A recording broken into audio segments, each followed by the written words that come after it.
chat.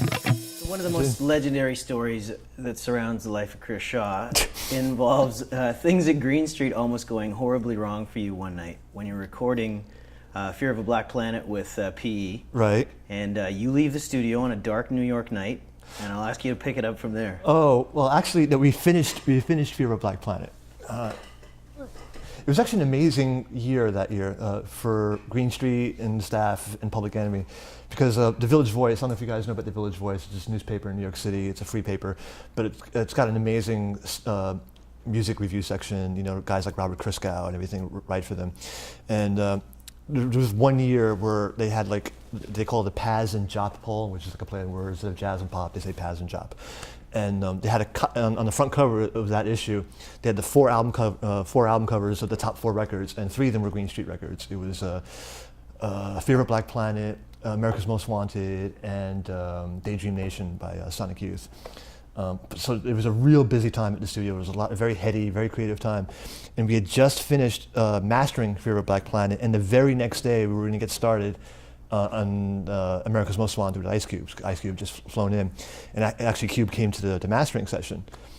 And when we had done It Takes a Nation of Millions to Hold Us Back by Public Enemy, that record actually got leaked to everybody. There was a whole bunch of bootleg cassettes going out, and like everybody had that record even before it was released, you know. And they didn't want that to happen this time around for Fear of a Black Planet.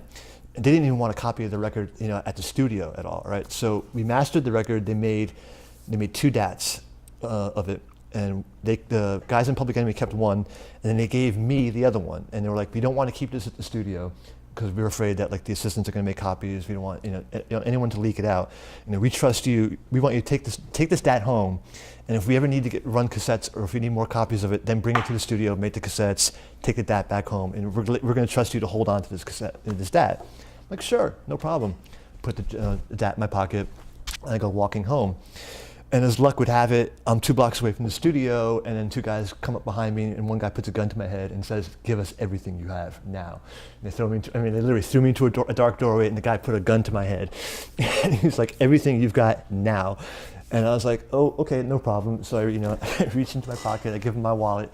It was $5 in it. And the guy looks at it, he goes, $5? He's like, screw that. And he looks at me, and he kind of goes, "Give me the jacket. I want the jacket now." And that was really upsetting to me because I literally had just got back from Rome with my mom and dad. The only thing I bought was this really nice leather jacket. And like I had it for 2 days, and now it's getting stolen from me, you know. And I'm like, all right, you can take the jacket. And as I'm taking the jacket off, I realize, oh my God, the DAT's in the back. DAT is in the pocket, you know. I have no idea what to do. So I kind of like stumble, and I pretend I'm getting all freaked out. When I hand him the jacket, I kind of turn it upside down, and I give it a little shake, and I hand it to him, and the DAT falls out. And it hits the sidewalk, and the guy's got the gun. He's kind of looking at me. He goes, "What's that?" And I'm looking at him, you know, because this is like 1991, you know, and DATs are like that big. You know, nobody knew what a DAT tape was back then. You know, at least any people outside the audio industry.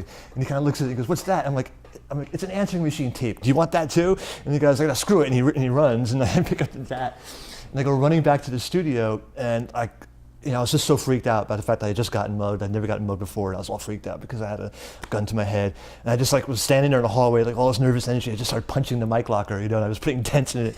And then Ice Cube was there, and Chuck D was there, and they looked at me and said, "Yo, man, what's going on?" I was like, "Man, these 2 guys just like fucking robbed me for my jacket."